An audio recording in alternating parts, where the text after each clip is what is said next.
Good day, students. So, today we will see about generic templates and generic programming, and then heap based storage management. So, these three today we are going to see. These are all comes under unit 2.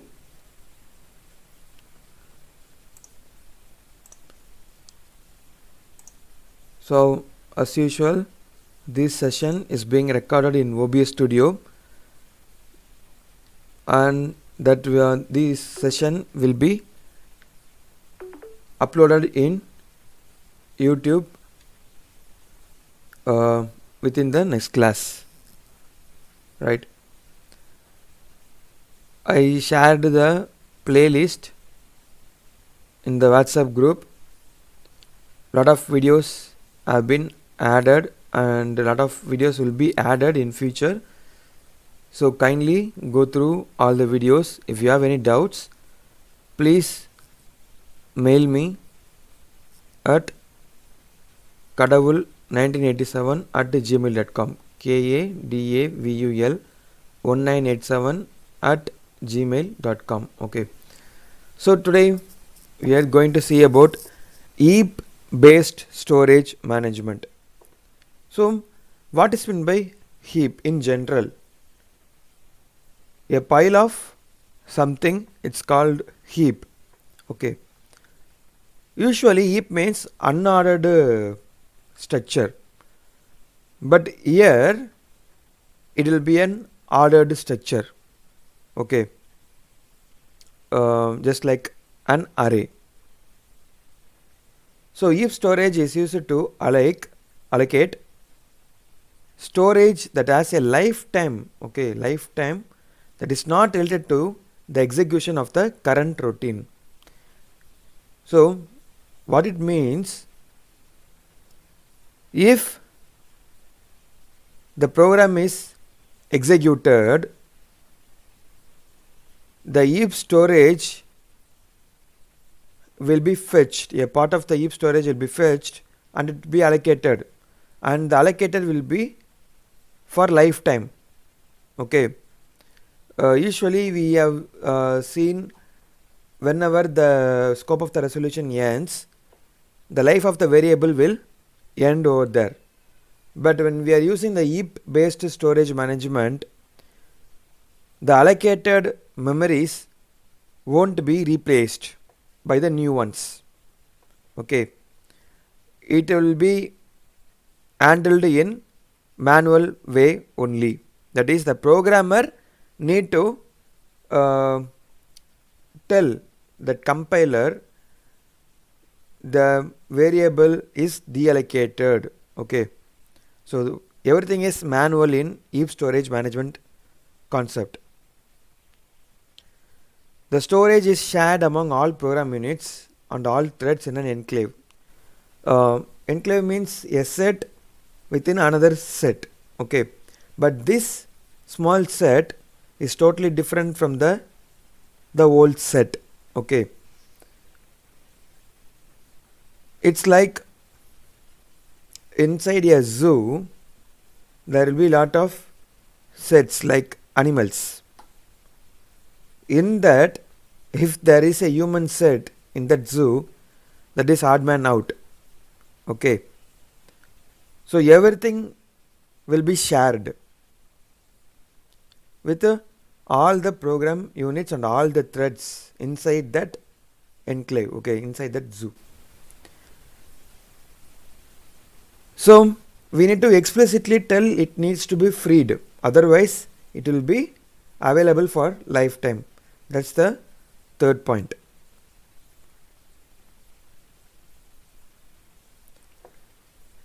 Heap allocation.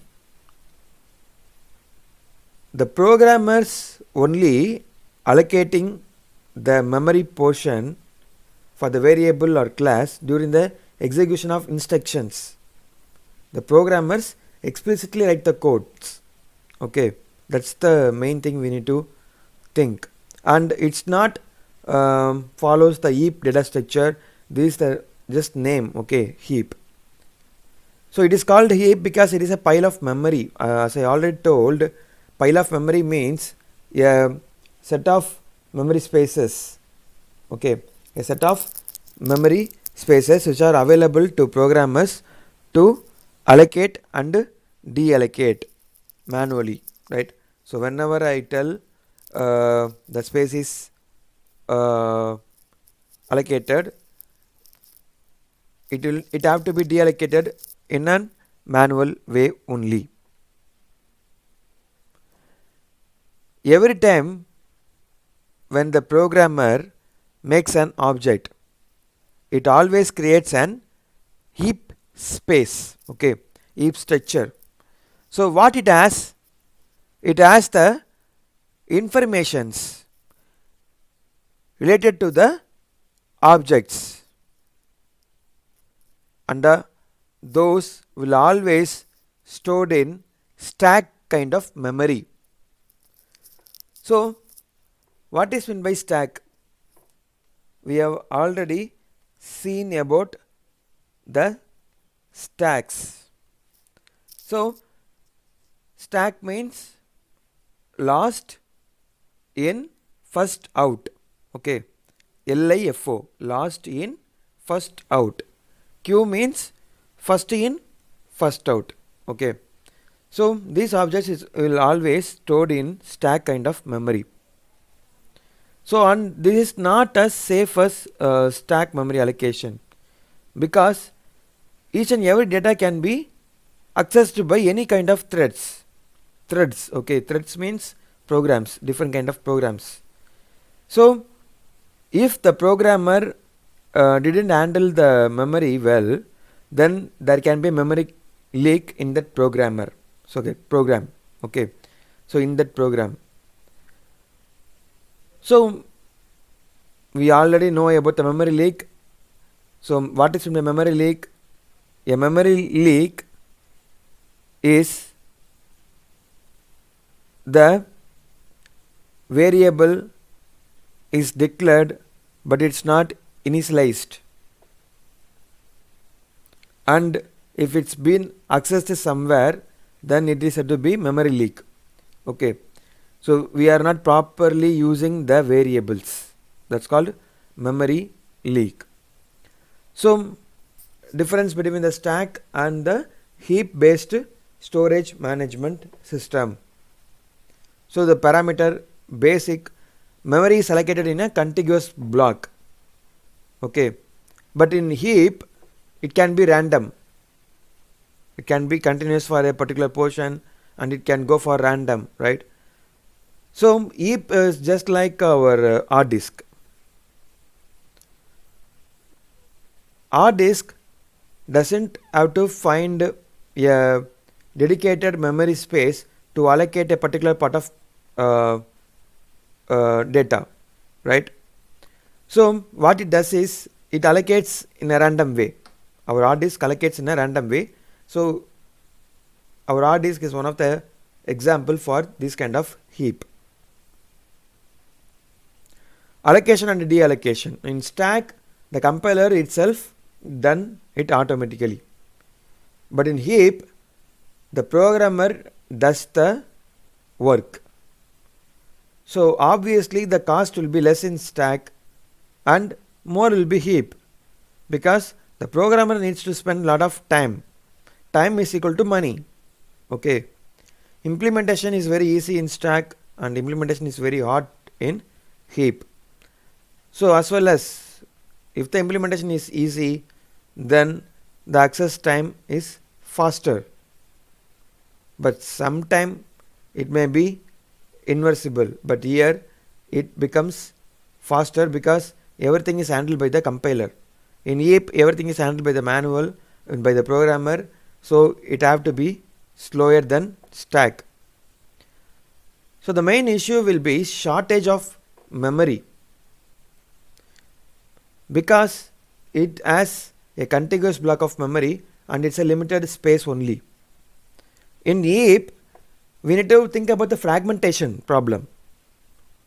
So fragmentation means if there is 100 KB of memory, okay, and it's been divided in a random way, 20, 30, 40 and 10, okay. If there is a 10 KB of space is arriving, it can be stored in 40 KB space, right? So while the fragmentation process, the allocated spaces will be moved to one side, okay, moved to one side, and other will be set as free. So the fragmentation makes a little tougher, okay. Locality of reference is excellent in stack, and it has adequate, that means okay kind of thing, right, in heap. Safety, always already I told you guys, heap doesn't have any safety measures, but in stack the owner can only access the content, okay. So flexibility, stack is fixed size, we cannot resize, but in heap, as I already told, it's a the resizing is possible because of the fragmentation, okay. Data type structure is linear in stack and hierarchical in heap, okay. So these are all the differences between the stack and heap. This is one of the important question, so you need to know about this concept. So generics in C++, the next one is generics in C++. Generics is the idea to allow type to be a parameter to methods, classes and interfaces. Actually, we need to think in general, okay. So what is in the generic? It's a general idea, okay, it's a general idea, otherwise it's a way to enhance the performance of the programmer, right. Generic medicines, right, some of you might know about the generic medicines, because lot of medicines have the same combinations, but some are costly and some are very less. So what is the difference is, generic means it have to be available for all, okay, but some medicines are costlier because it is not generic, okay. So generic means a particular type, okay. So generics is the idea to allow type to be a parameter to methods, classes and interfaces. We can what do you call that, we can pass the content, okay. For example, classes looks like an array, right. It maps the object and the functions inside the classes, which can be used using generics very efficiently, as well as we can use them for any kind of type, okay. So the data types can be modified and it can be passed as parameters to the methods, classes and interfaces, okay. I think I need to take about interfaces and packages in Java, because that's one of the important one to remember before closing this 5 units. I need to convey about the interfaces and packages, okay. I need to remember that too, okay. So I will keep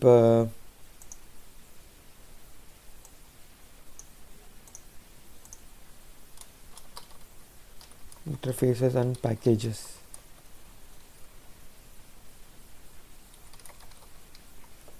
Okay, I will upload an video about interfaces and packages um, uh, as soon as possible, right? Okay, because I might forget this one, because packages and interfaces are a very important one. We have seen about the packages and interfaces, uh, implements and inheritance, right? But I think I don't revealed about any programs. Okay, so while doing some programs only, we can know in in-depth manner. Okay, so method of generic programming is implemented to increase the efficiency of the code. Okay, so obviously, right, generic means it have to increase the efficiency of the code. That's the main point uh, which is focused in generics, right? Generic programming. Generic programming enables the programmer to write a general algorithm which will work with all data types. It eliminates the need to create different algorithms if the data type is an integer, string, or a character. Okay, so algorithm never differs. Okay, as I already told you guys, C, C++, Java, right? Anything will change, but the algorithm won't change for at any cost, right?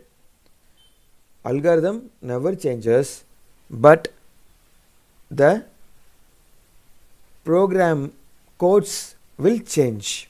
Okay, so this kind of generic programming enables the programmer to write a general algorithm, not a C code or C++ code or Java code. Okay, we can write a general algorithm and it can work with all kind of data types. Okay, if the data type is changed, we don't have to